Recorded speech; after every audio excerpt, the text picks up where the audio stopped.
जय हिंद। इस वीडियो में हम पढ़ेंगे 6 क्लास की एनसीईआरटी चैप्टर 1 होगा ये। ठीक है, चैप्टर का नाम भी हम अभी देखेंगे। तो हम पढ़ रहे हैं ज्योग्राफी। तो सबसे पहले तो हमें ये पता होना चाहिए कि ज्योग्राफी शब्द जो आप भूगोल बोलते हो उसका इस्तेमाल सबसे पहले किसने किया था। तो ध्यान रखिएगा, इरेटोस्थनीज ने किया था, है ना, इरेटोस्थनीज।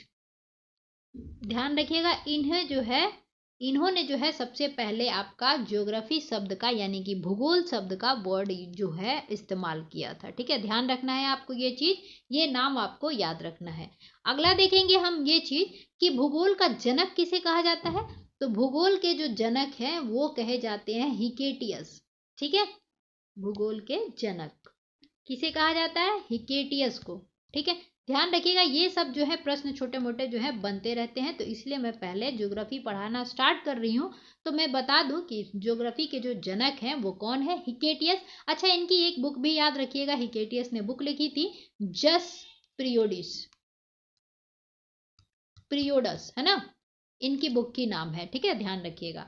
अब चलिए हम ज्योग्राफी पढ़ते हैं, क्योंकि पहले ये पता हो जाना चाहिए कि भूगोल भूगोल शब्द वर्ड किसने किया और भूगोल के जनक जो है किसे कहा जाता है। वर्तमान भूगोल का जनक वैसे कहा जाता है अलेक्जेंडर वॉन हम्बोल्ट को। चलिए आगे देखते हैं। अब चैप्टर 1 है आपका सौर्य मंडल में पृथ्वी। तो चैप्टर से ही आपको समझ आ गया होगा कि हम इसमें किसकी बात करेंगे, सौर्य मंडल की बात करेंगे, है ना। तो सौर्य मंडल यानी कि सूर्य के परिवार के बारे में बात करेंगे। तो जब सूर्य के परिवार के बारे में बात कर रहे हैं तो आप यहीं से समझ जाएंगे कि सूर्य जो होगा सौर्य मंडल का प्रमुख होगा, मुखिया होगा, जो करता धरता होगा अपने पूरे परिवार का। यानी कि ऊर्जा का मुख्य स्रोत कौन होगा, तो सूर्य होगा। ठीक है, ध्यान रखिएगा। अब अगला दिया है कि सौर्य मंडल में पृथ्वी, यानी कि पृथ्वी जो है आप जिस पर निवास करते हैं वो पृथ्वी क्या है, सौर्य मंडल का ही भाग है ना। सौर्य मंडल में ही ये जो है एग्जिस्ट करता है, ये चीज आपको ध्यान रखना है। तो आपका जो चैप्टर का हेडिंग था उससे दो चीजें आपको याद हो गई कि सौर्य मंडल का जो सेंटर पॉइंट है या फोकस है, जिसका जो मुखिया है वो कौन है, आपका सूर्य है। और दूसरी चीज ये याद हो गई होगी आपको कि पृथ्वी जो है सौर्य मंडल का ही भाग है। ठीक है, अब चलिए आगे मिलेगा कौन कौन से जो है भाग है। अब देखिए यहाँ पे आपको छोटा सा इमेज दिखाया गया है एनसीईआरटी के द्वारा कि आप यहाँ पे देख पाए कि सूर्य के जो परिवार हैं। अब देखिए इसको ऐसे याद कर सकते हैं आप कि मुख्य स्रोत जो है सूर्य है। मान लीजिए कि सूर्य जो है अपना घर का मुखिया है और वही जो है सिर्फ पैसे अर्न कर सकता है। तो बाकी सब क्या करेंगे, इसके जो है इर्द गिर्द चक्कर लगाते रहेंगे। चुंबकत्व जो है आपका इसके अंदर जो आकर्षण होता है, इसकी वजह से सारे ग्रह जो है इसके पीछे घूमते हैं। तो आप उसको पैसे से याद रखिएगा कि एक ही आदमी है जो पैसे कमा रहा है घर में, परिवार में, जो मुखिया है आपका सूर्य, वही ऊर्जा का सबका स्रोत है एकमात्र। तो क्यों नहीं सब जो है उसके इर्द गिर्द घूमेंगे। तो ध्यान रखिएगा, इसीलिए सारे ग्रह उपग्रह या जो भी क्षुद्र ग्रह होते हैं ये सभी क्या करते हैं, सूर्य का जो है दीर्घ वृत्ताकार आकार में जो है आपका चक्कर लगाते रहते हैं। ठीक है, ध्यान रखिएगा, ये चीज आपको समझाने की यहाँ पे कोशिश की गई है। अब ध्यान रखिएगा, सूर्य भी बैठा नहीं रहता है, वो भी गतिमान होता है। ये क्या करता है, ये दुग्ध मेखला यानी आकाश गंगा जो अपनी है उसका चक्कर लगाता है। तो ये लगभग एक चक्कर लगाने में 25 वर्ष लेता है, 25 करोड़ वर्ष लेता है। ठीक है, सूर्य जो है अपनी दुग्ध मेखला का चक्कर, एक चक्कर लगाने में 25 करोड़ वर्ष लेता है। यहाँ लिख देती हूं मैं, 25 करोड़ ईयर लेता है ना। 25 करोड़ वर्ष लेने का मतलब ये हो जाता है कि जो ये समय बिताया गया है उसको हम क्या कहते हैं, ब्रह्मांड वर्ष या कॉस्मोस ईयर कहते हैं। ठीक है, ध्यान रखिएगा। ठीक है, अब ये चीजें समझ में आ गई होंगी। ये चीजें कुछ फैक्ट है जो आगे देखते हुए हम लोग चलेंगे। ठीक है, चलिए हम अब आगे बढ़ते हैं, देखते हैं चैप्टर को पढ़ते हैं, जो मिलेगा डिटेल मैं वहां पे बताती जाऊंगी। ठीक है, चलिए दिया है, सूर्यास्त के बाद आकाश को देखना कितना अच्छा लगता है। आसमान में पहले एक या दो चमकते बिंदु ही दिखते हैं, लेकिन बाद में इनकी संख्या जो है बढ़ती जाती है, आप उनकी गणना नहीं कर सकते। तो आपने अमूमन जब आकाश शाम में देखना शुरू करते हैं आप, तो पहले आपको एक से दो तीन जो है तारे दिखते हैं। धीरे धीरे जब आप देखोगे तो चंद्रमा के साथ असंख्य जो है तारे दिखने लगते हैं आपको। तो जिसकी गणना करना क्या है, पॉसिबल नहीं है। और आपको वो कैसा लगता है, जैसे कि ये जो संपूर्ण आकाश छोटी छोटी चमकदार वस्तुओं से भर जाता है, जिसमें से कुछ चमकीले होते हैं एवं कुछ धुंधले जैसा प्रतीत होते हैं। ठीक है, मानो आकाश में हीरे जड़े हो। तो जब आप देखते हैं ऐसे ऐसे, तो आपको क्या लगता है कि जैसे हीरे चमक रहे हो, तो जैसे किसी ने जाके आकाश में हीरे जड़ दिए हो, ऐसा प्रतीत होता है ना। होता नहीं है, इसीलिए यहाँ पर बताया जा रहा है कि ऐसा प्रतीत होता है, ध्यान रखिएगा आप। इनमें से कुछ टिमटिमाते प्रतीत होते हैं, ध्यान रखिएगा तारे जो हैं टिमटिमाते नहीं हैं, वे प्रतीत हमें होते हैं, क्योंकि जो उनकी स्थिति है ना उसके डिफरेंसेस होने की वजह से हमें जो है टिमटिमाते हुए ये प्रतीत होते हैं। लेकिन अगर आप उनको ध्यान से देखेंगे तो आप पाएंगे कि इनमें से कुछ की टिमटिमाहट जो है अन्य से क्या है, अलग है ना। चलिए देखते हैं। बिना किसी टिमटिमाहट के चंद्रमा के समान ही चमकते हैं। इन चमकीली वस्तुओं के साथ आप लगभग प्रतिदिन चंद्रमा को भी देखते हैं। तो आप प्रतिदिन चंद्रमा को तो देखते ही हैं, लगभग इसलिए यूज किया गया है क्योंकि अमावस्या वगैरह जो है मिलेगा आपको, इसलिए यह अलग अलग समय पर अलग अलग आकर तथा अलग अलग स्थितियों में दिखाई पड़ता है।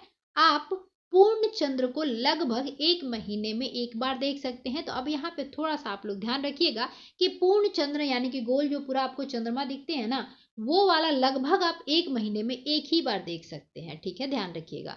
यह क्या होती है, तो पूर्ण चंद्रमा वाली जो रात होती है ना आपकी, उसको हम क्या कहते हैं, पूर्णिमा कहते हैं। तो नाम से ही स्पष्ट हो रहा है पूर्णिमा, यानी कि जिस दिन पूर्ण रूप से चंद्रमा हमको दिखाई देगा।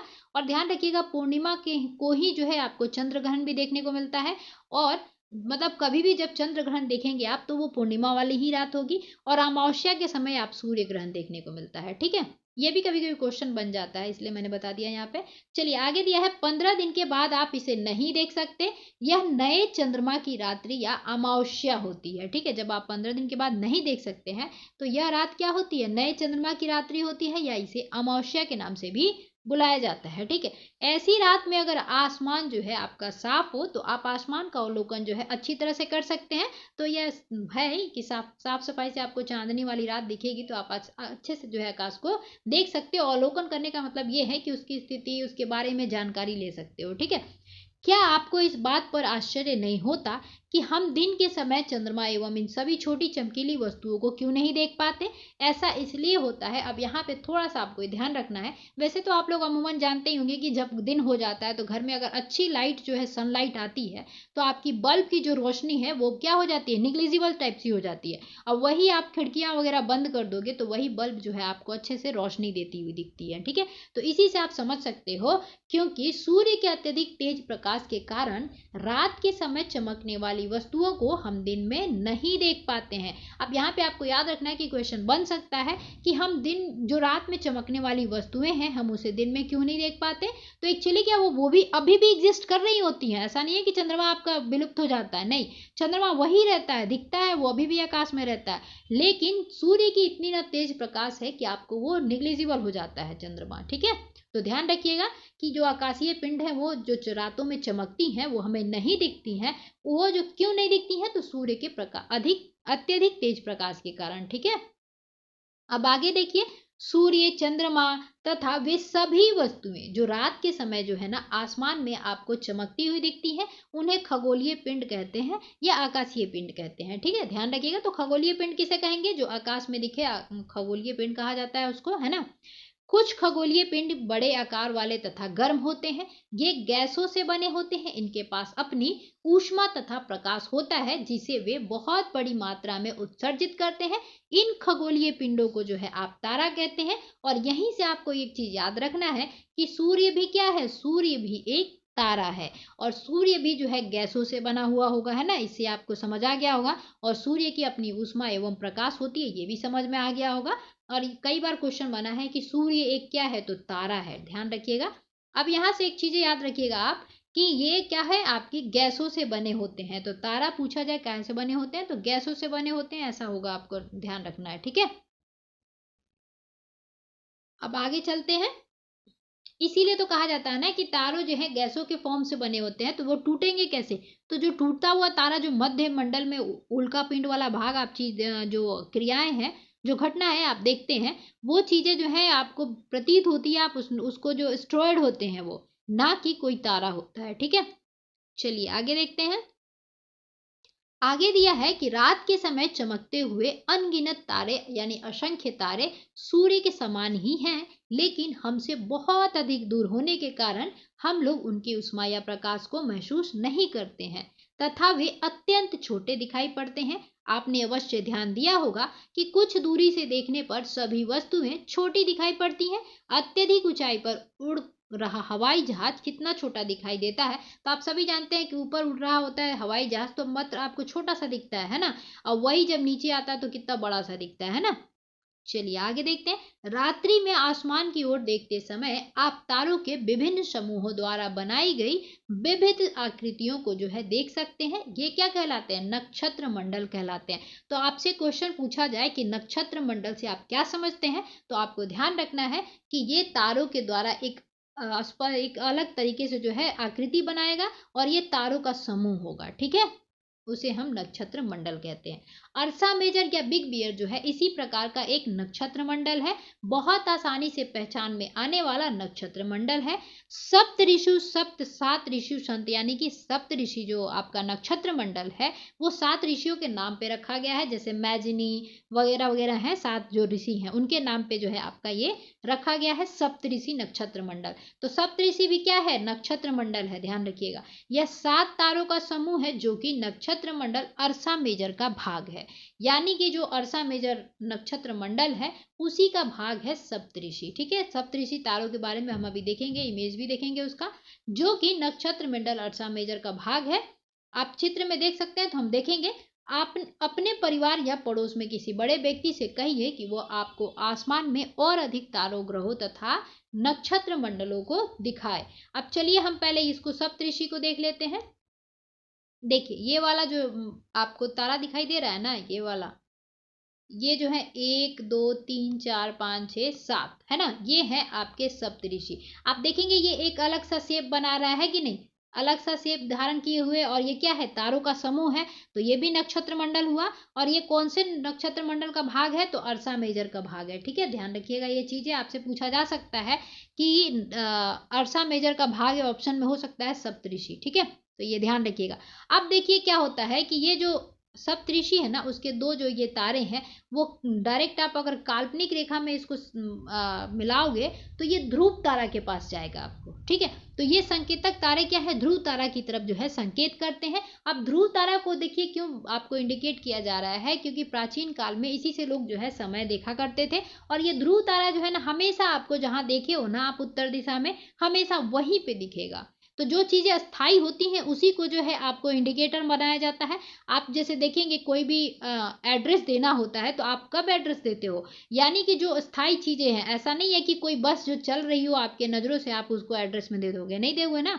कोई घर हो या कोई भी चीज जो अस्थाई हो, मूव नहीं कर रही हो, उसी को हम जो है एड्रेस में देते हैं। तो वैसे ही ध्रुव तारा जो है ना दिशा के ज्ञात करने के लिए इसलिए लिया गया क्योंकि ये अपनी स्थिति जो है अस्थाई बनाए रहता है। ठीक है, और इसको देखने के लिए ये जो सप्तऋषि है उसकी सहायता ली जाती है कि यही है जो ध्रुव तारा है, क्योंकि और भी तो तारे आपको दिख रहे हैं ना, लेकिन आप जब इससे सप्तऋषि वाले से काल्पनिक रेखा मैच करोगे ना तो आपको ध्रुव तारा के पास जाएगा। ठीक है, डायरेक्ट।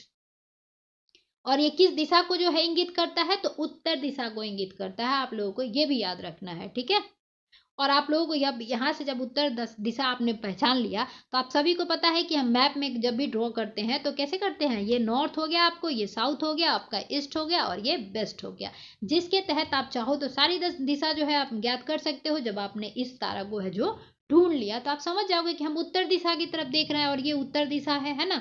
रात्रि के समय जो है ये पहचान और आपको रास्ता दिखाने का काम करेगा कि आप किस दिशा में चल रहे हो। ठीक है, क्योंकि इसको ज्ञात करते ही आप ये वाला जो है नक्शा बना के समझ सकते हो। चलो आगे देखते हैं। आगे दिया है, हमने कहाँ तक देख लिया था? यहाँ तक देख लिया था। प्राचीन समय में लोग रात्रि में दिशा का निर्धारण तारों की सहायता से करते थे। तो उस समय कंपास थोड़ी ना होता था, है ना। उत्तरी तारा उत्तर दिशा को बताता है, तो ध्यान रखिएगा उत्तरी तारा जो क्या है उत्तर दिशा को बताता है, इसे हम ध्रुव तारा भी कहा जाता है। तो उत्तरी तारा या ध्रुव तारा दोनों एक ही चीज है, एक ही का नाम है। ठीक है, आसमान में हमेशा एक ही स्थान पर रहता है, तो देखिए इसका स्थायी स्थान है, इसलिए इसको जो है इंडिकेटर माना जाता है। हम सप्तऋषि की सहायता से ध्रुव तारे की स्थिति को भी जान सकते हैं। चित्र 1 में आप देखेंगे कि यदि सप्तऋषि मंडल के संकेतक तारे जो 2 थे ना उसके बारे में बात की जा रही है, तारों को आपस में मिलाते हुए एक काल्पनिक रेखा खींची जाए एवं उसे आगे की ओर बढ़ाया जाए तो यह ध्रुव तारे की ओर जो है क्या करेगा? इंगित करेगा। ठीक है, तो ये चीजें आपको याद रखना है ध्रुव तारे के बारे में, ये इस चैप्टर में सबसे मोस्ट इंपॉर्टेंट यही है। ठीक है, आगे दिया है कि कुछ खगोलीय पिंडों में अपना प्रकाश एवं ऊष्मा नहीं होता है, वे तारों के प्रकाश से प्रकाशित होते हैं एवं ऐसे पिंड को जो है हम क्या कहते हैं, ऐसे पिंड को ग्रह कहलाते हैं। तो अब आपसे पूछा जाए तारे और ग्रह में डिफरेंसेस क्या है, तो आपको बताना है कि तारे जो है उनके पास अपनी ऊष्मा होती है, अपनी प्रकाश होती है, लेकिन ग्रहों में जो है अपनी ऊष्मा अपनी प्रकाश नहीं होती है। ग्रह जिसे हम अंग्रेजी में प्लैनेट कहते हैं, तो आप सभी को पता है प्लैनेट को इंग्लिश में, हिंदी में क्या कहते हैं, ग्रह, और ग्रह को इंग्लिश में प्लैनेट कहते हैं। ग्रीक भाषा के प्लेनेटाई शब्द से बना है जिसका अर्थ होता है परिभ्रमक अर्थात चारों ओर घूमने वाला। तो ग्रह क्या करता है, सूर्य के चारों ओर घूमता है। पृथ्वी जिस पर हम रहते हैं एक ग्रह है, तो हम सभी को पता है पृथ्वी भी क्या है, एक ग्रह है। यह अपना संपूर्ण प्रकाश एवं ऊष्मा कहाँ से प्राप्त करता है, तो सूर्य से प्राप्त करता है। तभी तो रात होती है इस पे, सूर्य जब मतलब मूव हो जाता है इधर से, तो ठीक है, जब सूर्य की प्रकाश धरती पर नहीं पड़ती है तो हमारे यहाँ अंधेरा हो जाता है। क्यों, क्योंकि सूर्य जो आपका धरती है यानी पृथ्वी है उसकी कोई अपनी प्रकाश या ऊष्मा नहीं है, जो पृथ्वी के सबसे नजदीक का तारा है। अब ये भी आपको ध्यान रखना है कि सूर्य क्या है, पृथ्वी के सबसे नजदीक का तारा है, ठीक है, तारा है सूर्य, है ना। देखिए असंख्य तारे हैं, जैसे सूर्य है ना आपका एक गोला, वैसे कई गोले हैं आकाश में, लेकिन हमारे लिए जो सबसे नजदीक वाला तारा जो है जिससे हम ऊष्मा प्राप्त करते हैं, और जो ऊर्जा स्रोत जो है सौर ऊर्जा का सबसे बड़ा स्रोत है हमारे लिए, एकमात्र वही स्रोत है, तो वो कौन सा है, सूर्य है, ठीक है। तो ये हमारे पृथ्वी के सबसे नजदीक का तारा है, क्योंकि सूर्य भी एक तारा है, ठीक है। पृथ्वी को बहुत अधिक दूरी से जैसे चंद्रमा से देखने पर यह चंद्रमा की तरह ही चमकती हुई प्रतीत होगी। जैसे हम यहाँ से चंद्रमा को देखते हैं तो चमकता हुआ प्रतीत होता है ना, वैसे ही आप वहां से देखोगे चंद्रमा से तो धरती भी हमें वैसा ही प्रतीत होगी, ठीक है। वो क्या होता है, सनलाइट जो है रिफ्लेक्ट होती रहती है, ठीक है। अब चलिए यहाँ पे कुछ रोचक तथ्य दिया हुआ है, तो इसको भी हम देखते हुए चलते हैं।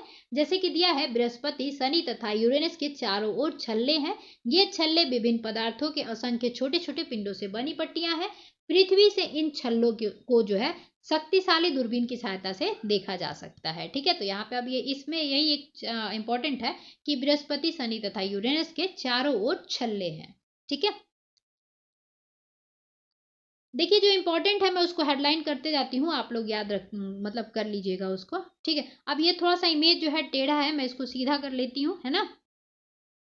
अब देखिए यहाँ पे जो है आपका सौरमंडल फिर से दिया हुआ है, उसका चित्र दिया हुआ है ना, तो इसको देखते हुए चलते हैं। अच्छा ध्यान रखिएगा सूर्य से जो है ना बढ़ते हुए क्रम में, जैसे ऐसे में आपको याद रखना है कि कौन से नंबर पे कौन सा ग्रह आता है, ठीक है। जैसे हमारे प्लेनेट में जो है, हमारे जो सौरमंडल है सोलर सिस्टम, उसमें कितनी ग्रह है, 8 ग्रह है, ठीक है। तो 8 ग्रह की जो मतलब स्थिति है वो कहाँ एग्जिस्ट करती है, कितने नंबर पे एग्जिस्ट करती है, कौन सी सबसे बड़ी है, कौन सी सबसे छोटी है, इसके बारे में आपको क्या करना है, याद रखना है। जैसे कि एक ट्रिक आपको मिलेगा, my very efficient mother just serve us nuts, ठीक है। तो उससे आपको याद रह सकता है, ट्रिक मिलेगा आगे चल के अभी एनसीईआरटी में, तो उससे भी आप याद रख सकते हैं, और वैसे भी आपको ये याद रखना पड़ेगा जैसे आप याद रखें, ठीक है। अब देखिए यहाँ पे दिखाई दे रहा होगा आपको, है ना, ये ग्रह दिख रहे होंगे। सबसे पहले तो आपको ये 4 ग्रह दिख रहे हैं, ठीक है। इसके बाद आप देखेंगे ये क्षुद्र ग्रह की पट्टी दिख रही है ना, जो किसके किसके बीच में है, मंगल और आपके बृहस्पति के बीच में है। थोड़ा सा मैं इसको जूम इधर कर लेती हूँ, है ना, अब दिख रहा होगा आपको। तो ध्यान रखिएगा ये जो 4 हैं ये आंतरिक ग्रह कहलाते हैं, और ये जो 4 है ना आपके, ये वाले 4, ठीक है, ये बाह्य ग्रह कहलाते हैं। अब इस चारों में देखोगे आप, सबसे बड़ा जो है, वैसे तो सारे ग्रहों में सबसे बड़ा बृहस्पति है, लेकिन ऐसे भी चारों में ये देखोगे तो सबसे बड़ा ग्रह जो है बृहस्पति ग्रह है। तो इसलिए इन जो चारों, ये जो चारों हैं, इनको हम बृहस्पतीय ग्रह भी कहते हैं, ठीक है, जोवियन आपको कहते हैं इसको। तो ध्यान रखिएगा बृहस्पतीय ग्रह, ठीक है। उसके बाद आप देखेंगे जो ये अंदर है ना, इन चारों में अगर सबसे बड़ी ग्रह कौन सी है, तो ये पृथ्वी है आपकी, ठीक है। तो इसको भी ध्यान रखिएगा, इसको पृथ्वी के पार्थिव ग्रह कहते हैं, पृथ्वी के नाम पे, ठीक है। क्यों, क्योंकि सबसे बड़ी इसमें कौन सी ग्रह है, पृथ्वी है। तो अंदर की जो आंतरिक 4 ग्रह हैं उसको हम पार्थिव ग्रह भी कहते हैं, ठीक है, ध्यान रखिएगा। ये इधर से होगा, एक सेकेंड, ये चारों क्या हो गए आपके पार्थिव ग्रह, ठीक है। ध्यान रखिएगा पृथ्वी सबसे बड़ी ग्रह है, इसलिए इसको इसी के नाम पे जो है पड़ा है, इसको आंतरिक ग्रह जो है उनको हम पार्थिव ग्रह भी कहते हैं, और इनको हम क्या कहते हैं, बृहस्पतीय ग्रह कहते हैं, ठीक है।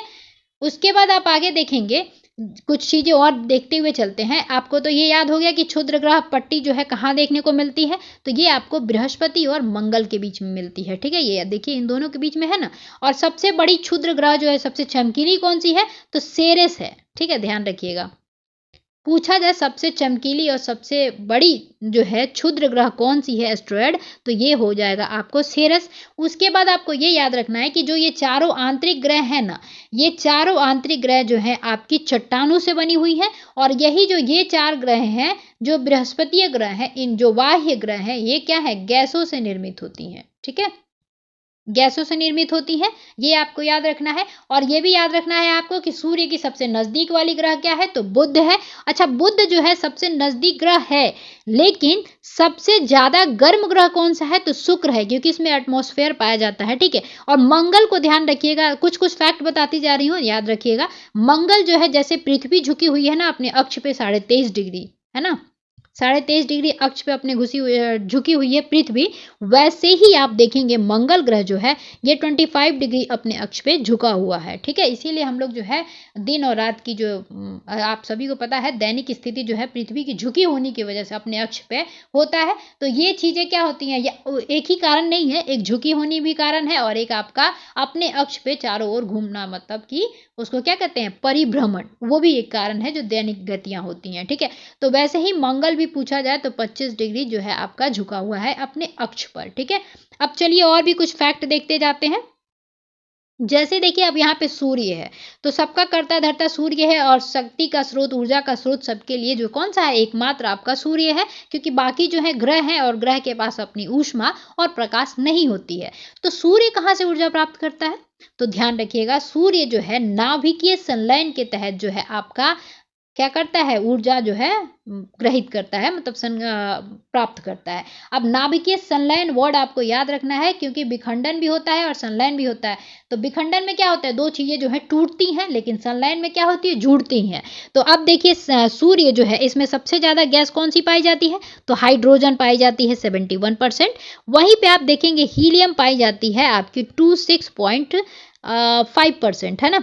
ये देख लीजिएगा थोड़ा सा 26.5% ही है कि नहीं, एग्जैक्ट वही होना चाहिए, वैसे एग्जैक्ट ये हीलियम 26.5% जो है आपका हीलियम प्राप्त होता है। और अन्य जो है आपके 2.5% लगभग जो है बाकी गैसें पाई जाती हैं। तो आपसे पूछा जाए सूर्य में सबसे ज़्यादा जो है कौन सी गैस पाई जाती है, तो हाइड्रोजन, और सबसे उसके सेकंड नंबर पे हीलियम, यानी मुख्यतः दो गैसें पाई जाती हैं, हाइड्रोजन एवं हीलियम, ठीक है, ध्यान रखिएगा ये चीज़ें। अब तीसरी चीज अब ये देखना है कि नाभिकीय संलयन जो हो रहा है, तो ये कैसे होता है, तो आपको ध्यान रखना है। अब चलिए मैं नाभिकीय संलयन को अच्छे से यहाँ पर बता देती हूँ। जैसे कि देखिए आपने सबसे ज्यादा क्या होता है, हाइड्रोजन होता है ना सबसे ज्यादा सूर्य में, है ना। तो क्या होता है, देखिए हाइड्रोजन जो है, हीलियम कैसे बनता है ये दिखाती हूँ मैं। जैसे कि देखेंगे हाइड्रोजन हो गया ये, ठीक है,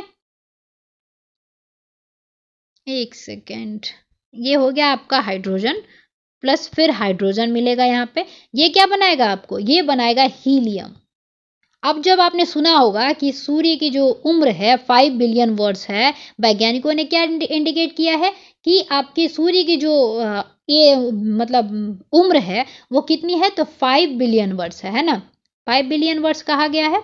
अब ये थोड़ा देख लीजिएगा, बिलियन मिलियन, ठीक है, बिलियन वर्ष कहा गया है। तो ये एज जो है क्यों डिसाइड किया जाता है, तो ये एज जो है इसलिए डिसाइड किया जाता है कि जिस दिन पृथ्वी जो है ना आपकी, वो सॉरी हाइड्रोजन जो है ना, वो पूरी जो है हीलियम में कन्वर्ट हो जाएगी, उस दिन जो है सूर्य जो है अपना नाभिकीय संलयन नहीं हो पाएगा, और फिर क्या होगा, ऊर्जा जो है उसका क्रिएट नहीं हो पाएगा, बन नहीं पाएगा, तो उस दिन जो है उम्र उसकी खत्म हो जाएगी। तो टेंशन मत लीजिए, 5 बिलियन वर्ष बहुत होता है, ठीक है। तो आपको ध्यान रखना है कि सारे हाइड्रोजन जो है जिस दिन हीलियम में चेंज हो जाएंगे, उस दिन जो है सूर्य की आयु खत्म हो जाएगी। और आपको अब ये यहाँ पे इंपॉर्टेंट याद रखना है कि सूर्य में जो है सबसे ज़्यादा गैस कौन सी पाई जाती है, तो आपकी 71% जो है आपका हाइड्रोजन पाया जाता है, हीलियम 26.5% पाया जाता है, बाकी अन्य पाए जाते हैं 100% में, ठीक है।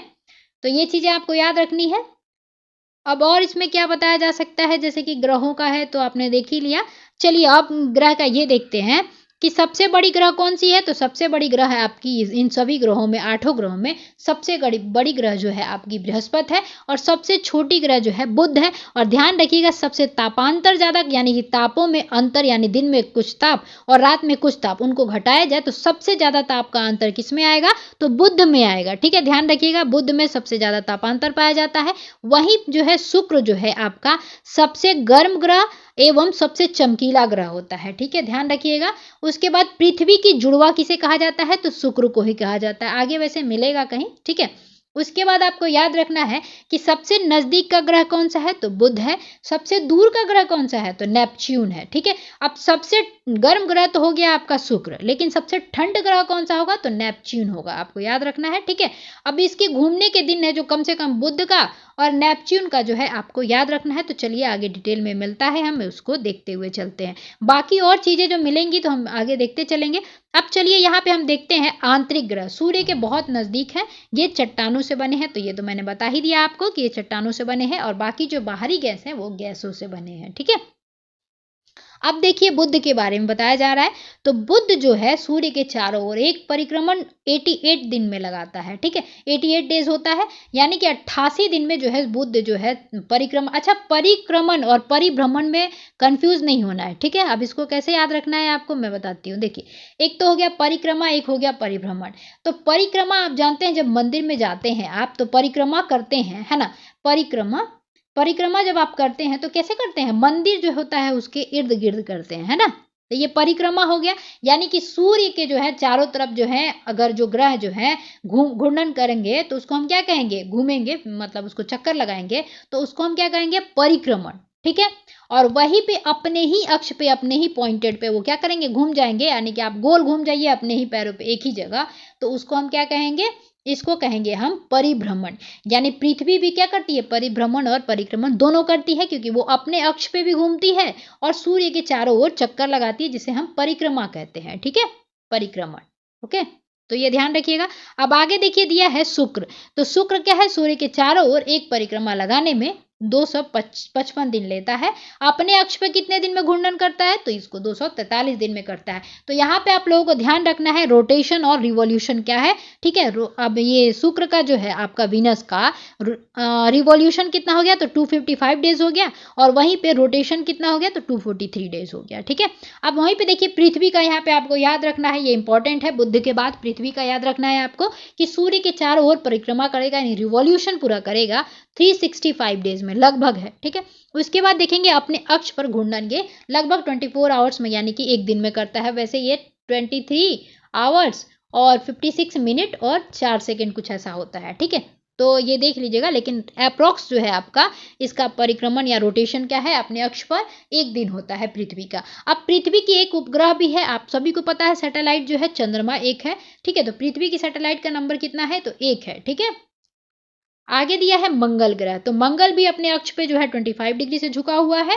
दूसरी चीज इसकी ये है कि सूर्य के चारों ओर परिक्रमा करने में इसको 687 डेज लगते हैं, यानी कि 687 दिन लगता है, और अपने अक्ष पर यह घूर्णन एक दिन में करता है। और इसके चंद्रमा की संख्या कितनी है, 2 है। तो देखिए मंगल की भी अभी डिमोस और फोमोस आपने सुना होगा, है ना, सैटेलाइट उपग्रह है इसके। ठीक है, हम देखेंगे आगे मिलेगा वैसे। ठीक है, तो इतना चीज जो है आपको यहाँ पे दिया हुआ था। अब चलिए इधर देख लेते हैं। तो बृहस्पति के बारे में मैंने बताया ही कि ये सबसे बड़ा ग्रह होता है, और इसके साथ आपको ये भी देखना है कि जैसे ये क्या है, आपका सूर्य के चारों ओर इसका 11 साल 11 महीने लगभग लगता है 12 साल। ठीक है, और अपने अक्ष पर इसका घूर्णन जो है 9 घंटे 56 मिनट है, और इसके चंद्रमा की संख्या लगभग जो है 53 है। ये लगभग बताया जा रहा है, क्योंकि और भी खोज होते रहते हैं और एड ऑन होते रहते हैं। ठीक है, शनि क्या है, तो शनि जो है, अच्छा ध्यान रखिएगा, शनि जो है सबसे कम घनत्व वाला होता है, और पृथ्वी जो है सबसे ज्यादा घनत्व वाली होती है। तो घनत्व सबसे कम किसकी है, ये आपको याद रखना है ना। घनत्व सबसे कम किसका होगा, तो शनि का। ये जो है आपका सबसे कम घनत्व होता है, ये तैरता हुआ ग्रह भी इसको हम कहते हैं, और पृथ्वी जो है उसकी सबसे ज्यादा घनत्व होती है। ठीक है, ध्यान रखिएगा। अच्छा, पृथ्वी का जो है आकार के अनुसार देखा जाए तो कौन से नंबर पे आती है, तो 5th नंबर पे आती है। बृहस्पति जो है सबसे बड़ा हो गया, दूसरा आपका शनि होता है, 5वां जो होता है आपका पृथ्वी होता है। ध्यान रखिएगा ये चीजें। ठीक है, और सबसे छोटी ग्रह तो हमने देख ही लिया, बुध था। चलिए आगे देखते हैं, शनि के बारे में देख रहे थे हम, है ना। तो सूर्य के चारों ओर एक परिक्रमण लगाने में 29 साल लेता है, ये लगभग 29.5 साल, ठीक है। अपने अक्ष पर घूर्णन कितने दिन में करता है, तो 10 घंटे 40 मिनट में करता है ये। इसके चंद्रमा की संख्या सबसे ज्यादा है, अभी भी देखेंगे 146 के अप्रॉक्स जो है इसका चंद्रमा की संख्या प्राप्त खोजी जा चुकी है, ठीक है। तो सबसे ज्यादा जो है पूछा जाए चंद्रमा सैटेलाइट्स किसके हैं, तो आपके शनि के हैं, ठीक है। अभी लगभग इसमें 53 दिया हुआ है। चलिए आगे देखते हैं यूरेनस के बारे में। अब देखिए यूरेनस दिया है और शुक्र दिया हुआ था। ध्यान देखिएगा कि बाकी ग्रह जो है ना आपके, उनके विपरीत दिशा में जो है यूरेनस यानी कि आपका अरुण और शुक्र जो है विपरीत दिशा में चक्कर लगाते हैं। इनका जो यूरेनस पे और आपके शुक्र पे जो वीनस है उस पे जो है आपका सूर्य जो उदय होता है वो पश्चिम दिशा में होता है, ध्यान रखिएगा, ठीक है। आप सभी को पता है बाकी ग्रह जो है इनके विपरीत दिशा में मतलब मूव करते हैं, और ये जो है यूरेनस और शुक्र जो है आपके, इनकी जो दिशा होती है मूव करने की वो विपरीत होती है, ठीक है। सूर्य के चारों ओर एक परिक्रमण 84 साल में लगाता है ये यूरेनस जो है आपका, और अपने अक्ष पर घूर्णन 17 घंटे 14 मिनट में लगाता है, और इसके चंद्रमा की संख्या यानी सैटेलाइट्स की संख्या जो है लगभग 27 है। अब नेपच्यून देखेंगे, सबसे ठंडा ग्रह होता है। सूर्य के चारों ओर एक परिक्रमा करने में इसको 164 साल लगते हैं, और अपने अक्ष पर यानी कि अपने अक्ष पर ये घूमेगा तो 16 घंटे 7 मिनट लेता है, और इसके सैटेलाइट्स की संख्या लगभग जो है आपकी 13 है। अभी आगे देखेंगे कि कितना बदला है, ठीक है। चलिए अब कुछ चीजें आपने देख ही लिया यहाँ पे, है ना। अब देखिए यहाँ पे जो ये लंबाइयाँ दी हुई है ना, ये जो दिख रहा होगा आपको 58, ये सब क्या है, डिस्टेंस है आपके सूर्य से ये, ठीक है। तो ये याद नहीं भी रखेंगे तो भी काम चल जाएगा। वैसे आपको देखना हो तो आप देख सकते हैं, याद करना चाहे तो आप कर सकते हैं, ठीक है। चलिए अब आगे देखते हैं हम, आगे क्या दिया हुआ है इसमें। अब आगे हम देखते हैं कि दिया हुआ था कि आसमान में दिखने वाले चंद्रमा एक उपग्रह है, यह हमारी पृथ्वी का सहचर है, ठीक है। उपग्रह का मतलब ही होता है सहचर, तथा इसके चारों ओर चक्कर लगाता है। तो उपग्रह क्या करते हैं, जैसे ग्रह जो है सूर्य के चक्कर लगाते हैं ना, वैसे ही उपग्रह जो है अपने ग्रह के चक्कर लगाते हैं, ठीक है। तो चंद्रमा हमारे पृथ्वी का क्या है, एक उपग्रह है ना। हमारी पृथ्वी के समान 7 अन्य ग्रह भी हैं जो सूर्य के प्रकाश एवं ऊष्मा प्राप्त करते हैं, उनमें से कुछ के पास अपनी चंद्रमा भी है, ठीक है।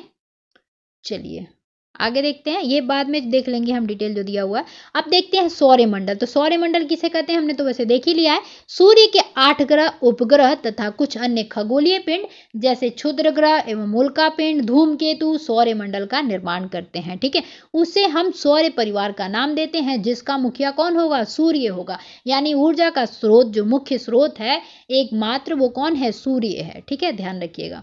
अब आगे देखते हैं, सूर्य सौर मंडल के केंद्र में स्थित है, तो हमने इमेज में देखा ही था। यह बहुत बड़ा है एवं अत्यधिक गर्म गैसों से बना है। इसका खिंचाव बल इससे सौर मंडल को बांधे रखता है। तो चुंबकत्वीय प्रभाव जो है आपको कहाँ देखने को मिलता है, सूर्य में मिलता है, ठीक है। वरना क्या होता, अभी ग्रेविटेशनल फोर्स नहीं होता तो सारे ग्रह क्या एक ही पथ पे जो है चक्कर लगाते, क्या नहीं लगाते। आप सभी को पता होगा कि ग्रह के 3 नियम होते हैं कि वो एक तो एक ही पथ पे अपना जो है वो चक्कर लगाए, दूसरा चीज ये होता है कि वो किसी और के पथ में जो है ना जाए, ठीक है। और भी 3 चीजें होती हैं जो ग्रह की जो है आपकी क्या कहती हैं, वो निश्चित करती हैं कि ये ग्रह जो है कि नहीं, है ना। तो वो हमको मिलेंगे बाद में, वैसे टेंशन वाली बात नहीं है। एक तो हो गया कि गुरुत्वाबल जो है आपका, उससे वो गोल स्वरूप में दीर्घवृत्ताकार में अपने पथ पे चलते हैं। सूर्य के चारों ओर परिक्रमा करनी चाहिए, है ना, उसके पास अपना एक पथ होना चाहिए, ठीक है। तीनों यही कंडीशंस है। चलिए आगे देखते हैं, और वो क्यों जो है चक्कर लगाते हैं सूर्य के, क्योंकि ग्रेविटेशनल फोर्स की वजह से, ठीक है। उसके बाद देखिए खिंचाव बल इसे सौरमंडल को बांधे रखता है। सूर्य सौरमंडल के लिए प्रकाश एवं ऊर्जा ऊष्मा का एकमात्र स्रोत है, लेकिन हम इसकी अत्यधिक तेज ऊष्मा को महसूस नहीं करते, क्योंकि सबसे नजदीक का तारा होने के बावजूद यह हमसे बहुत दूर है। सूर्य पृथ्वी से लगभग 15 करोड़ किलोमीटर दूर है। अब यहाँ पे ये चीज आया है तो हम लोग चलिए देखते हुए चलते हैं थोड़ा सा, ठीक है। अब देखिए ये है आपका सूर्य, ठीक है। ये यहाँ पे नहीं, थोड़ा सा यहाँ पे बनाती हूँ। ये है आपका सूर्य, ठीक है, ध्यान रखिएगा। ये है आपकी पृथ्वी, ठीक है। अब ये क्या करती है, दीर्घवृत्ताकार में जो है आपकी चक्कर लगाती है। तो एक पल ऐसा भी तो आएगा ना कि ये पृथ्वी जो है मूव करते करते करते करते यहाँ पे आएगी, तो सबसे दूर वाली स्थिति तो ये दिख गई, सबसे नजदीक वाली स्थिति जो है कहाँ दिख जाएगी, यहाँ दिख जाएगी, यहाँ, ठीक है। ध्यान दीजिएगा, कलर से मैं चेंज करके बताती हूँ, यहाँ पे दिखेगी, ठीक है। यहाँ पे जो है ना, यहाँ पे दिखेगी सबसे नज़दीक, ये वाला डिस्टेंस आपको कम नहीं दिख रहा क्या? ये ज़्यादा डिस्टेंस दिख रहा होगा, ये कम दिख रहा होगा। तो ये क्या होता है, जब दूर वाली स्थिति होती है ना, तो यहाँ पे इसकी डिस्टेंस जो क्या होती है 15.21 होता है ना, 15.21 करोड़ किलोमीटर, ध्यान रखिएगा, ठीक है। अब मैं इसको कलर चेंज करके लिखती हूँ क्योंकि अच्छे से लिखाएगा। चलिए देती चलती हूँ। देखिए आपको याद रखना है कि सूर्य से जब सबसे दूर होता है तो कितना डिस्टेंस होता है, ये सन था और ये पृथ्वी था, तो सबसे दूर की स्थिति को क्या है 15.21 करोड़ किलोमीटर, ध्यान रखिएगा। और सबसे नज़दीक जो है वो क्या है, तो वो है आपका 14.70 करोड़ किलोमीटर, ठीक है। तो सब सूर्य से जो पृथ्वी है सबसे दूर होती है तो कितने किलोमीटर, 15.21 करोड़ किलोमीटर, और वहीं सबसे नज़दीक सबसे नज़दीक होती है तो 14.70 जो है आपका करोड़ किलोमीटर होती है। अब वही आपसे पूछा जाए औसत दूरी क्या है, जब ये दूर की है ये नज़दीक की है, बीच का क्या है, तो बीच का है 14.96 करोड़ किलोमीटर, ध्यान रखिएगा, ठीक है। तो सूर्य से ये दूरी याद रखना है। अच्छा, सूर्य जो है सबसे दूरी पे होता है उस दिन को हम अपसौर कहते हैं, और जिस दिन सबसे नज़दीक होता है उसको हम उपसौर कहते हैं, ठीक है। अब ये भी चीज़ लिखते हुए चलते हैं, जिस दिन उपसौर होता है वो कौन सा दिन है, तो उपसौर जो है आप सूर्य जो है पृथ्वी के नज़दीक होती है तो उसको हम उपसौर कहते हैं, 3 जनवरी को होता है, ठीक है।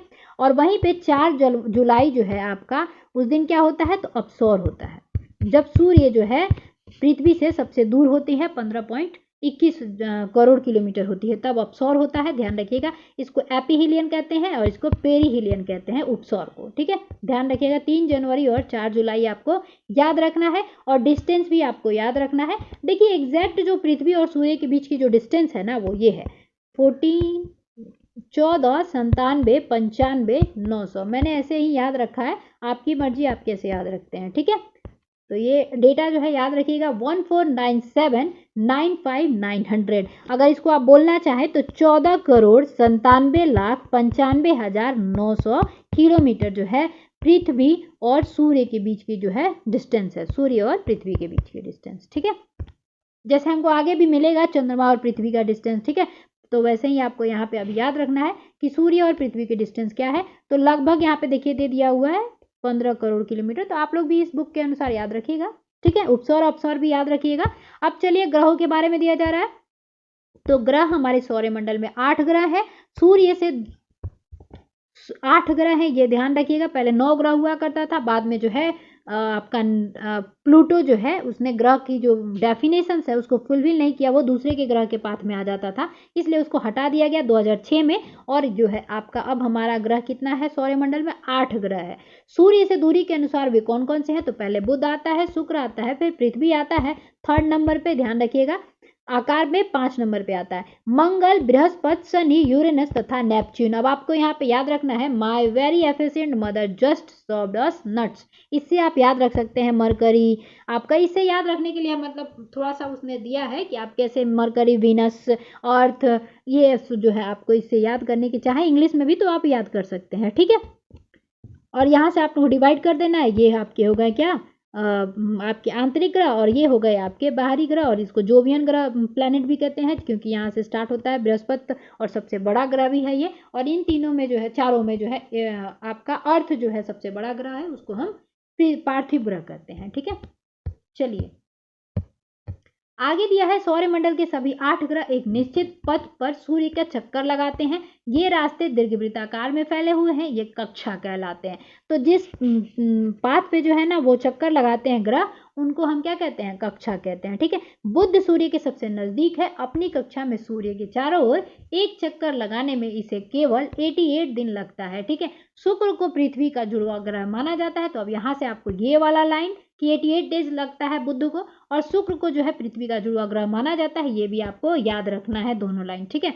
क्योंकि इसका आकार एवं आकृति लगभग पृथ्वी के समान है। तो आपसे पूछा जाए शुक्र को जो है जुड़वा बहन क्यों कहा जाता है, क्या सच में वो जुड़वा बहन है? नहीं, एक्चुअली क्या है कि आकार एवं आकृति में देखेंगे तो वो पृथ्वी के समान ही दिखेगा। जब आप लोग देखते होंगे जुड़वा बच्चों को तो उनकी जो आकृति और फेस का कट जो होता है समान ही दिखता है, इसलिए जो है पृथ्वी को शुक्र का जुड़वा ग्रह कहा जाता है। अभी तक प्लूटो भी एक ग्रह माना जाता था, परंतु अंतर्राष्ट्रीय खगोलीय संगठन ने अपनी बैठक अगस्त 2006 में यह निर्णय लिया कि कुछ समय पहले खोजे गए अन्य खगोलीय पिंड 2003 UB 313 और सीरस तथा प्लूटो बौने ग्रह कहे जाएंगे। तो प्लूटो अब क्या है, बौने ग्रह में आता है, ठीक है, जिसका शायद 1930 में खोज हुआ था, ठीक है, ध्यान रखिएगा। चलिए, वैसे याद करने की जरूरत नहीं है उतना, बस ये याद रखिएगा कि 2006 में जो है इसको ग्रहों की सूची से निकाल दिया गया था। अब चलिए, कुछ चीजें दी हुई हैं रोचक तथ्य, उनको भी देखते चलते हैं। तो पौराणिक रोमन कहानियों में जो है सोल जो है सूर्य के देवता को कहा जाता था। सौर्य शब्द का अर्थ है सूर्य से संबंधित है, ठीक है, इसलिए सूर्य के परिवार को सौर्य मंडल या सोलर सिस्टम कहा जाता है। सौर्य शब्द का उपयोग करते हुए और अधिक शब्द लिखें, तो सौर्य से उपयुक्त चीजें जो आपके वर्ड हो आपके दिमाग में आप लिखिएगा। अब चलिए शब्द की उत्पत्ति देखते हैं। ऐसे बहुत से शब्द जिनका उपयोग हम एक भाषा में करते हैं, अक्सर वे दूसरी भाषाओं के लिए गए शब्द हो सकते हैं। हाँ, एक शब्द आप जो किसी भाषा में यूज करते हो दूसरी भाषा के भी वो शब्द हो सकते हैं। उदाहरण के लिए जियोग्राफी एक अंग्रेजी शब्द है या ग्रीक भाषा से लिया गया शब्द है ना। अंग्रेजी जो हम लोग ज्योग्राफी जो हम लोग बोलते हैं वो क्या है, अंग्रेजी शब्द है, लेकिन वो ग्रीक भाषा से लिया हुआ है, ठीक है, जिसका अर्थ है पृथ्वी का विवरण। यानी कि आपने देखा यह दो ग्रीक शब्दों से मिलकर बना है, जिसमें जी का शब्द होता है पृथ्वी और ग्राफिया का अर्थ होता है लिखना। आइए पृथ्वी के संबंध में और अधिक जानें, ठीक है, तो याद रखिएगा ये चीजें। जियोग्राफी कैसे बना है, जो अंग्रेजी वर्ड जो आप यूज करते हैं, है ना। आगे देखिए दिया है जियो से जो है आपका वर्ड मिला के कैसे बनता है। तो जियोलॉजिया क्या है, पृथ्वी का अध्ययन। तो पृथ्वी का अध्ययन को क्या कहा जाता है, तो जियोलॉजी कहा जाता है, जियोलॉजिया, ठीक है, जियोलॉजी। उसके बाद देखिए जियोमेट्रिया किसे कहा जाता है, पृथ्वी का मापन के संबंधित होता है। तो और जियोइड क्या कहते हैं, पृथ्वी के आकार के अनुरूप हो तो उसको जियोइड कहते हैं, ठीक है। अब आगे दिया है रात में आसमान को देखकर मनुष्य हमेशा से मोहित हुआ है। खगोलीय पिंडों एवं उनकी गति के संबंध में अध्ययन करने वाले को खगोल शास्त्री कहते हैं। तो आप लोग ध्यान रखिएगा, खगोल शास्त्री किसे कहेंगे, जो खगोलीय पिंडों के बारे में जो है अध्ययन करे उसे खगोलीय पिंड कहेंगे, खगोलीय शास्त्री कहेंगे। आर्यभट्ट प्राचीन भारत के प्रसिद्ध खगोल शास्त्री हैं। उन्होंने कहा था कि सभी ग्रहों तथा चंद्रमा परावर्तित सूर्य प्रकाश के कारण ही चमकते हैं। तो अमूमन यही सही भी है। आज विश्व के सभी भागों में खगोलविद ब्रह्मांड के रहस्यों को खोजने में लगे हुए हैं। तो ये आर्यभट्ट क्या थे, तो प्राचीन भारत के प्रसिद्ध खगोल शास्त्री थे और आर्यभट्ट से आपको बताना है। अब आगे देखिए हमको क्या देखना था, यहाँ पे प्रकाश की गति लगभग 3 लाख किलोमीटर प्रति सेकंड है। इस गति के बावजूद सूर्य के प्रकाश को पृथ्वी तक पहुंचने में 8 मिनट 16 सेकंड लगता है। ध्यान रखिएगा, पृथ्वी जो है ना उस पे सूर्य की प्रकाश जो पहुंचती है उसमें लगभग कितना समय लगता है, तो 8 मिनट 16 सेकंड लगता है, ठीक है। कहीं कहीं 20 सेकंड में मिलेगा आपको, लेकिन याद रखिएगा 8.16 सेकंड जो है सूर्य को जो है प्रकाश जो पृथ्वी पर पहुंचती है उसका समय है ये, ठीक है। अब ये 3 लाख किलोमीटर प्रति सेकंड भी याद रखिएगा प्रकाश की गति है, जिसको हम लोग लिखते हैं 3 × 10⁸ मीटर पर सेकंड, ठीक है। आपने ये कई जगह देखा होगा तो ये याद रखिएगा। चलिए आगे देखते हैं। अब आगे दिया था पृथ्वी के बारे में, तो हम लोग वो भी देखते चलते हैं। पहले इससे ये भी देखते चलिए आप थोड़ा सा। देखिए दिया है कि नील आर्मस्ट्रॉन्ग जो है पहले व्यक्ति थे जिन्होंने 20 जुलाई 1969 को यानी कि 1969 को जो है इन्होंने सबसे पहले चंद्रमा की सतह पर कदम रखा था। मालूम करो कि क्या कोई भारतीय चंद्रमा पर गया है, तो आप लोग जरूर बताइएगा कमेंट सेक्शन में। पहले व्यक्ति कौन है, तो नील आर्मस्ट्रॉन्ग है, जो 20 जुलाई 1969 को जो है आपको 20 जुलाई 1969 को पहली बार इन्होंने चंद्रमा पे कदम रखी थी। तो ये क्वेश्चन कई बार बना है और कभी भी बन सकता है, ये एवरग्रीन क्वेश्चन है ये, ठीक है। चलिए हम पृथ्वी के बारे में पढ़ते हैं। आप पृथ्वी के बारे में पढ़ रहे हैं तो थोड़ा ध्यान से आप लोग देखिएगा, ठीक है। सूर्य से दूरी के हिसाब से पृथ्वी तीसरा ग्रह है, ये आपको याद रखना ही है। और आकार में यह 5वां सबसे बड़ा ग्रह है। यह ध्रुवों के पास थोड़ी चपटी है, यही कारण है कि इसके आकार को भूआब कहा जाता है, ठीक है। भूआब का अर्थ है पृथ्वी के समान आकार। जीवन के लिए अनुकूल, आप सभी को पता है ना कि पृथ्वी का जो है थोड़ा सा चिपटा हुआ है ना। जीवन के लिए अनुकूल परिस्थितियां संभवतः केवल पृथ्वी पर ही पाई जाती हैं। पृथ्वी ना तो अधिक गर्म है और ना ही अधिक ठंडी है। यहाँ पानी एवं वायु की उपस्थिति है जो हमारे जीवन के लिए आवश्यक है। वायु में जीवन के लिए आवश्यक गैसें जैसे ऑक्सीजन मौजूद है। इन्हीं कारणों से पृथ्वी सौरमंडल का सबसे अद्भुत ग्रह है। तो आप सभी को पता है यूनिक प्लैनेट किसे कहते हैं? पृथ्वी को कहते हैं। क्यों? क्योंकि यहीं पे हमारे जीवन का जो है संभव है, हमारा जीवन जो संभव है, क्योंकि गैस है, वायु, मतलब अनुकूल परिस्थितियां मिलती हैं आपको। ठीक है, चलिए, अंतरिक्ष से देखने पर पृथ्वी नीले रंग का दिखाई पड़ता है क्योंकि इसकी दो तिहाई सतह जो है आपका पानी से ढका हुआ है, इसलिए हम इसे नीला ग्रह कहते हैं। तो ध्यान रखिएगा 2/3 भाग जो है आपका पानी से घिरा हुआ है, इसका वाटर बॉडी से ढकी हुई है, तो इसलिए हम इसे जो है नीला ग्रह के नाम से जानते हैं। तो कभी भी पूछा जा सकता है क्वेश्चन, पृथ्वी को नीला ग्रह क्यों कहते हैं? तो आपको याद रखना है कि पानी से ढकी हुई है और इसको ऊपर से जब हम देखते हैं तो ये नीले रंग का दिखाई पड़ता है। चलिए आगे देखते हैं चंद्रमा के बारे में। तो चंद्रमा को हम जीवाश्म ग्रह भी कहते हैं, ये भी आप ध्यान रखिएगा, इसको जीवाश्म ग्रह। चलिए, हमारी पृथ्वी के पास केवल एक ही उपग्रह है और वो कौन सा है? चंद्रमा है। इसका व्यास पृथ्वी के व्यास का केवल 1/4 है, यानी 1/4 है ये पृथ्वी का। यह इतना बड़ा इसलिए प्रतीत होता है क्योंकि यह हमारे ग्रह से अन्य खगोलीय पिंडों की अपेक्षा नजदीक है। अब यहाँ पे आपको याद रखना है कि पृथ्वी और चंद्रमा के बीच दूरी कितनी है? तो 384,400 किलोमीटर दूर है, यानी कि 3,84,400 किलोमीटर चंद्रमा जो है हमसे दूर है ना। अब आप पृथ्वी से सूर्य एवं चंद्रमा की दूरियों की तुलना कर सकते हैं। कहाँ वो 15 करोड़ किलोमीटर दूरी पे था सूर्य पृथ्वी से, और कहाँ ये 3,84,400 किलोमीटर पे ही बस दूरी है इसकी। ठीक है, तब क्या तुलना करना। चलिए आगे देखते हैं। अब देखिए उपग्रह के बारे में दिया हुआ है। तो आप सभी को पता है सैटेलाइट जो क्या है, ग्रहों का चक्कर लगाते रहते हैं। उपग्रह एक खगोलीय पिंड है जो ग्रहों के चारों ओर उसी प्रकार चक्कर लगाता है जिस प्रकार ग्रह सूर्य के चारों ओर चक्कर लगाते हैं। मानव निर्मित उपग्रह एक कृत्रिम पिंड है। मानव निर्मित उपग्रह से आप समझ ही गए होंगे कि ये क्या है, आर्टिफिशियल पिंड होते हैं। यह वैज्ञानिकों के द्वारा बनाया जाता है, यानी मानव वैज्ञानिकों के द्वारा, जिसका उपयोग ब्रह्मांड के बारे में जानकारी प्राप्त करने एवं पृथ्वी पर संचार माध्यम के लिए किया जाता है। इसे रॉकेट के द्वारा अंतरिक्ष में भेजा जाता है एवं पृथ्वी की कक्षा में स्थापित कर दिया जाता है ना। अंतरिक्ष में उपस्थित कुछ भारतीय उपग्रह इनसेट, IRS एंड एडुसेट इत्यादि हैं। ठीक है, ये उपस्थित भारतीय उपग्रह हैं जो अंतरिक्ष में अभी भी अवेलेबल है। ठीक है, चलिए आगे दिया है, कुछ रोचक तत्व तो नहीं छूटे हैं ना। अब देखिए ये क्षुद्र ग्रह को जो है थोड़ा सा जूम करके दिया हुआ है यहाँ पे। ठीक है, छोटे छोटे जो होते हैं ना, ये भी टुकड़े ही होते हैं। जब ब्रह्मांड का निर्माण हुआ था ना, महाविस्फोटक सिद्धांत जो है, उसके तहत ये कहा जाता है कि ये भी उसी समय टूटे थे, जिनको जो ये भी ग्रह के पार्ट ही थे, तो छोटे छोटे हो गए ये। ठीक है, जिन्हें हम क्षुद्र ग्रह कहते हैं। अब चलिए क्षुद्र ग्रह के बारे में पढ़ते हैं। इसके पहले क्या था, यहाँ से था।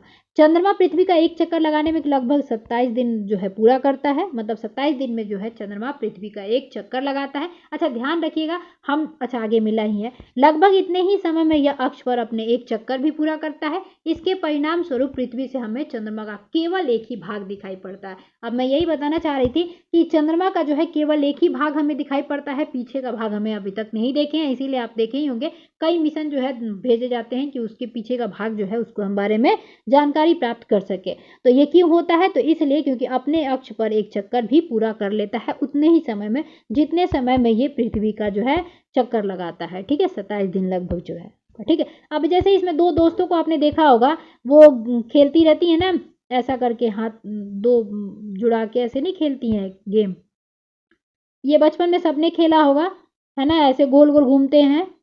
ठीक है, गोल गोल में घूमा जाता है ऐसे, आप सभी को देखा ही होगा ये गेम। तो इसमें क्या होता है, आप भी चक्कर लगा रहे होते हो, ये पर्सन भी घूम रहा होता है गोल, ये भी घूम रहा होता है, एक दोनों का हाथ पकड़ के। तो उसमें क्या होता है, आप सिर्फ उसका फेस पार्ट ही देख पाते हो, पीछे का पार्ट देख पाते हो क्या? नहीं देख पाते हो। ऐसे ही आप पृथ्वी और चंद्रमा को समझना। चंद्रमा की परिस्थितियां जीवन के लिए अनुकूल नहीं है। इसकी सतह पर पर्वत, मैदान एवं गड्ढे हैं जो चंद्रमा की सतह पर छाया बनाते हैं। पूर्णिमा के दिन चंद्रमा पर इनकी छाया को स्पष्ट रूप से देखा जाता है, यानी चंद्र ग्रहण के समय। ठीक है, अब देखिए क्षुद्र ग्रहों के बारे में दिया है। तो तारों, ग्रहों एवं उपग्रहों के अतिरिक्त असंख्य छोटे पिंड भी सूर्य के चारों ओर चक्कर लगाते हैं। इन पिंडों को जो है क्षुद्र ग्रह कहते हैं। ये कहाँ पाए जाएंगे? तो ये मंगल एवं बृहस्पति की कक्षाओं के बीच जो है आपको देखने को मिलते हैं, जो इमेज में हमने देखा ही था। वैज्ञानिकों के अनुसार क्षुद्र ग्रह का ही भाग थे, जो कि बहुत वर्ष पहले विस्फोट के बाद ग्रहों में टूटकर अलग हो गया, ग्रहों से टूट कर जो है अलग हो गया। अब चलिए उल्का पिंड देखते हैं। पहले तो यहीं से क्वेश्चन याद रखिएगा कि उल्का पिंड संबंधित घटनाएं जो है मध्य मंडल में होती है, ठीक है, ध्यान रखिएगा। और मध्य मंडल जो है सबसे कम तापमान के लिए भी जाना जाता है। चलिए आगे देखते हैं। सूर्य के चारों ओर चक्कर लगाने वाले पत्थरों के छोटे छोटे टुकड़ों को उल्का पिंड कहते हैं। कभी कभी ये उल्का पिंड पृथ्वी के इतने नजदीक आ जाते हैं कि इनकी प्रवृत्ति पृथ्वी पर गिरने की होती है। इस प्रक्रिया के दौरान वायु के घर्षण से, ये जो वायु का घर्षण जो होता है ना, आप मध्यमंडल में देखेंगे, गर्म होकर जल जाते हैं, फलस्वरूप चमकदार प्रकाश उत्पन्न होता है। कभी कभी कोई उल्का पूरी तरह जले बिना पृथ्वी पर गिरती है, जिसे धरातल पर गड्ढे बन जाते हैं। और जब धरातल पर गड्ढे बनते हैं तो उससे झील होता है, झील उत्पन्न होता है। जैसे कि आप देखेंगे लोनार झील जो है आपका कहाँ पे है, महाराष्ट्र में, ये इसी का एग्जाम्पल है, ठीक है, क्रेटर झील कहा जाता है उसे। क्या आपने तारों वाले खुले आकाश में एक और दूसरी तक फैली चौड़ी सफेद पट्टी की तरह एक चमकदार रास्ते को देखा है? यह लाखों तारों का समूह है। यह पट्टी आकाशगंगा यानी कि मिल्की वे या दुग्ध मेखला कहते हैं हम इसे। आप यहाँ देख सकते हैं ये चीजें जो है, ये तारों का जो है जन्म स्थान भी कहा जाता है, ठीक है। हमारा सौरमंडल इस आकाशगंगा का ही एक भाग है। तो आपको अब याद रखना है कि हमने देखा ना पृथ्वी सौरमंडल का भाग है, वही सौरमंडल किसका भाग है, तो उसका भी पप्पा है, कौन है, आकाशगंगा, ठीक है। अभी आगे हम देखेंगे इसका आकाशगंगा का भी पप्पा कोई है, ठीक है।